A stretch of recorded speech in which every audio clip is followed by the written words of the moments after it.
So the first step for your B&O install is to pull out your factory radio chassis. You're going to take off the factory brackets, and then you're going to use the brackets that come with our kit. Use the same screws, and you're going to install the brackets using the 3 screws.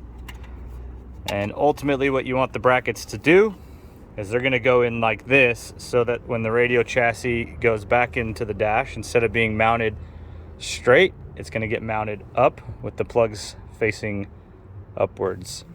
So we'll mount those brackets, and then I will put it in. So once you've got the brackets mounted to your radio chassis, you're going to take your T-harness, and you're going to take the 2 main power plugs that came from the factory chassis, plug in the T-harness. You can see it's plugged in there. So what this means is your factory harness that came with the radio is not going to be used. This replaces the power harness that comes with the radio. So make sure you get both of those plugged in, and then you're going to make sure that you've got both CAN boxes plugged in. One's for the audio, one's for the radio's CAN box. And then these 2 RCAs coming off of this one audio box here. These are going to plug into front, left, and right outputs for amplifier output. It's a yellow plug with RCAs on it. I'll show you that to you in a minute.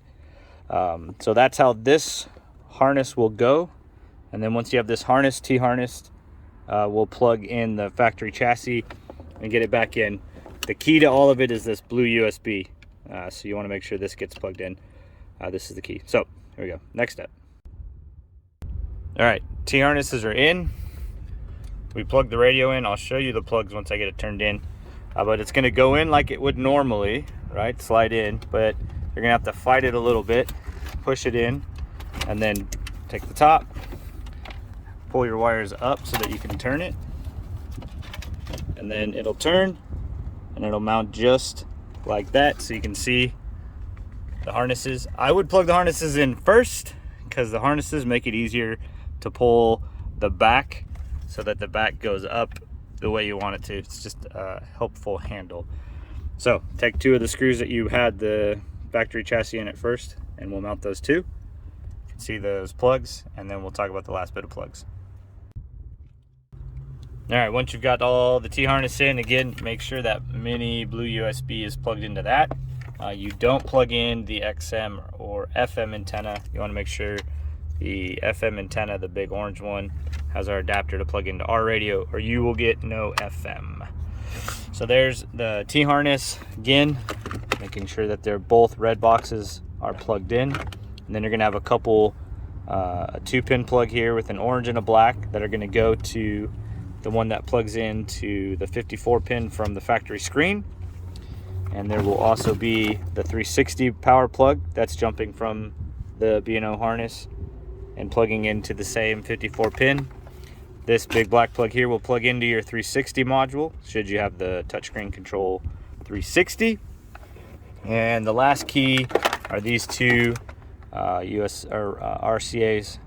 So coming off of the B&O harness, they're going to plug into our yellow amplifier plug. You're going to plug them into front left, front right, so that will give the audio signal for the Bang & Olufsen to recreate. So again, make sure none of the antennas are plugged in.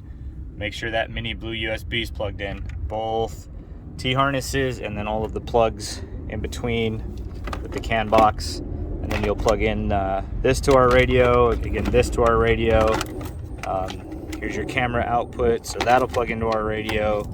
So all of those go into the back of our radio. And that is pretty much the Bang & Olufsen install physically. Once I get it in and mounted, I'll turn it on, and I'll do a quick video how to turn on the Bang & Olufsen amp controls. All right, so now once it's all in and you've set it, your HVAC and whatnot, on the home screen, this vehicle icon will actually take you to some original amplifier controls, and this is where you'll be able to do fade and balance, as well as tweak with the factory Bang & Olufsen amplifier. So you can tweak the EQ here. If you go into our settings and you mess with our analog balance and fade. You're not going to get any fade because we've only got left and right inputs. We don't have 4 inputs, we only have 2 inputs. So if you want to be able to control fade, you have to do it in the factory CAN bus here in the original amplifier settings. But once you've done that, you should be good to go, and that is how your Bang & Olufsen adapter goes in.